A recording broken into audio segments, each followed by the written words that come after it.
Hello, I'm going to be discussing the difference in activity levels during the walk and trot in dogs, talking about what occurs during these exercises. Starting with the walk is a low intensity exercise. During this exercise, the dog is on a leash and walking at a slow pace. He is not rushing and is breathing normally. His heart rate is normal but slightly elevated. He is not super out of the normal as far as the elevation of his heart rate, but it is slightly above. There is no signs of fatigue. Moving on to the trot. Trotting is a moderate form of exercise intensity-wise. The trot is a 2-beat gait and requires more effort than the walk. The walk is a 4-beat gait. He is moving a little bit faster during this pace, and he is a bit more carriage during this gait.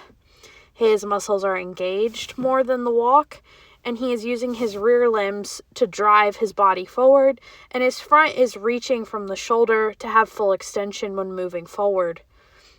This allows him forward momentum and no waste of energy.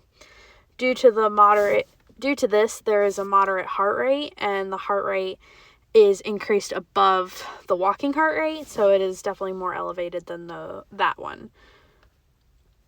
The cardiovascular system, as the heart pumps faster, the oxygenated blood goes to his muscles. The stroke volume will then increase to allow for more blood flow to those muscles. While this is also occurring, the dog will begin to pant to help lower the temperature and cool himself down. This is the respiratory system increasing its rate to allow the panting dog to cool itself down and regulate its heat regulation. He increases the breathing and also the tidal volume rate. As mentioned before, the trot is him using his full stride lengths to allow him to move more efficiently. This causes him to engage those muscle groups and helps him to reach and drive during that movement. He uses his maximum velocity to help him move forward, so his stride lengths and frequency increase, and he reduces his time during ground contact time. When talking about ground contact time, it is basically referring to the amount of time it takes for the dog's paw from when it pushes into the ground and when the ground pushes against it and pushes back onto that paw, basically.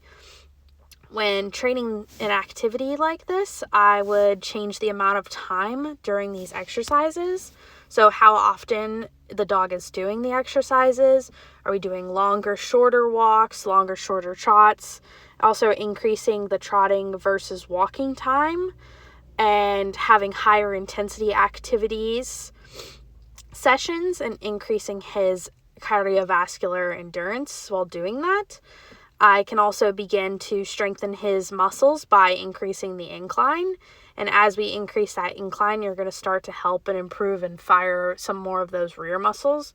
And that could be done using a treadmill or a hill. And that will just allow for him to be able to drive a little harder off of the rear when in those sort of movements. So yeah, that's it. Thank you so much. Appreciate it.